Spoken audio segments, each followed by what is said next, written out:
આજે તો હું અને જાનવી આવી ગયા હતા નાનું એવું સેવાનું કામ કરવા માટે વૃદ્ધાશ્રમમાં, અને શા માટે આવ્યા હતા તો ચાલુ કરીએ. ચાલો પહેલે સવારમાં અમારી ઓફિસમાં પાર્ટીશનનું કામ કરવાનું હતું, એટલે પાર્ટીશનનું કામ ચાલતું હતું અને અમારા શેઠે અહીંયા અમને કહી દીધું હતું કે તમારી કાંઈ જરૂર નથી, હમણાં તમે વેતી ના થાવ. અમને તો અમારા શેઠે કામચોર સમજી જ લીધા હતા, એટલે અમે કીધું ચાલો કંઈક કામનું કામ કરી લઈએ. એટલે અમારે જવાનું હતું વોલપેપર લેવા માટે, એટલે અમે એક એક્ટિવામાં 3 સવારી ઉપર ચાલ્યા.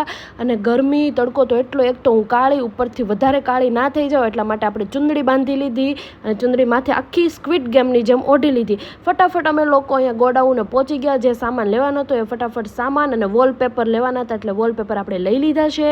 અને આટલી હદે માણસની અંદર મેં આળસાઈ નથી, જો ડીકી તૂટી ગઈ છે તો એની પાસે રિપેર કરવાનો ટાઈમ નથી. બોલો.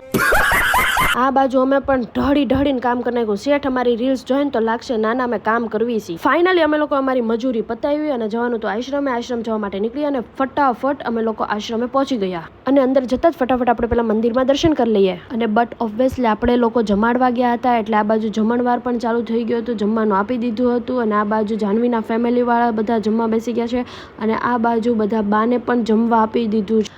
અને આ વૃદ્ધાશ્રમમાં જમણવાર જાનવીબેન પાલડિયાએ કરાયું હતું પોતાના બર્થડે નિમિત્ત. અને બસ મારી તો આટલી જ પ્રાર્થના કે માતાજી તને બહુ બધું આપે અને હંમેશા તને ખુશ રાખે, અને આવી જ રીતે તું સેવાઓ કરતી રહી. અને પછી ત્યાંથી નીકળી ગયા હતા અમે લોકો ઘરે જવા માટે.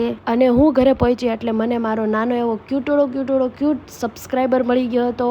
ડેઈલી મારા વ્લોગ જોવે, અને ગયા વર્ષે અમારી જોડે કાશ્મીર આવ્યો હતો, એટલે મારી યારે પંચાયત કરતો હતો, વાતું કરતો હતો કે આપણે આ વખતે કાશ્મીર જશું તો બોટમાં બેસશું. બસ પછી શું, આપણે પણ ઘર તરફ પ્રસ્થાન કર્યું. અને હા, આજની કમેન્ટમાં મારી જાડી બેનપણી માટે કમેન્ટ કરવાનું ભૂલતા નહીં કે માતાજી સુખી રાખે યાર તને.